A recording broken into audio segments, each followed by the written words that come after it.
Roman! Kau binatang ke apa? Ha? Mak tu masih hidup! Kau ni balik pun tak guna kalau tak keluarkan duit.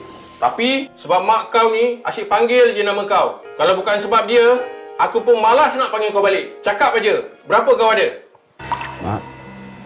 Mak jangan risau Faiz ada kat sini. Semua konsultan tu Mak tak risau.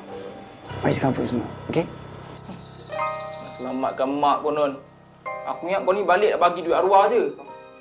Ha? Kau nak rawat dia, kau tahu ke berapa nak pakai duit semua? Roman!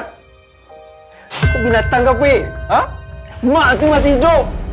Weh, kau apa cakap macam ni? Relax lah. Tadi kau cakap apa? Kau cakap banyak sangat duit kau. Mana bagi duit kau semua? Kau bagi bini kau? Alah, kau ni pun. Jangan nak belagak macam nak soleh sangat, boleh tak? Macam ni lah. Kita bahagi je duit tu. Kau bagi lebih, nanti pampas insurans kau dapatlah lebih. Bahagian kau yang kita bahagi sama rata. Deal? Apa salah nak bagi sama rata? Dulu dia 1 sen tak keluar. Agak-agak ah. Kau ni dah gila ni. Korang ni, otak-otak korang semua ni, dah gila kau tak? Gila! Jadi kau boleh bayar berapa? Bayar? 1 sen pun aku takkan bayar dekat rancang gila korang ni. Aku akan pindahkan mak kau hospital ni. Semua perawatan, aku yang akan tanggung. Weh, bodoh. Kau nak drama apa lagi? Ha?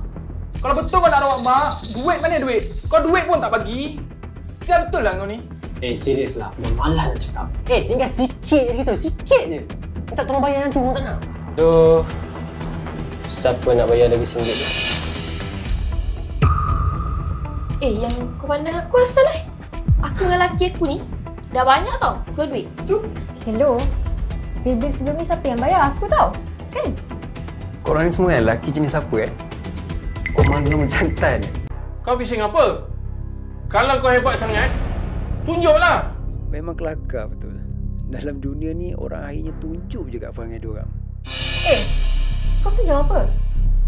Ya aku tengok muka kau ni aku nak tumbuk je lah. Bang, belasah dia bang. Korang kan semua memang tak guna kan? Kau tu mampu apa? Ha? Dengan cerita duit pun bagi bini kan? Habis kat bini. Itulah, buang masa je gaduh ni. Biar je si bodoh ni berangan. Nak selamatkan dia. Dia ni pun dah tak lama dah. Weh, tu mak aku. So aku sendiri yang akan selamatkan. Tak time.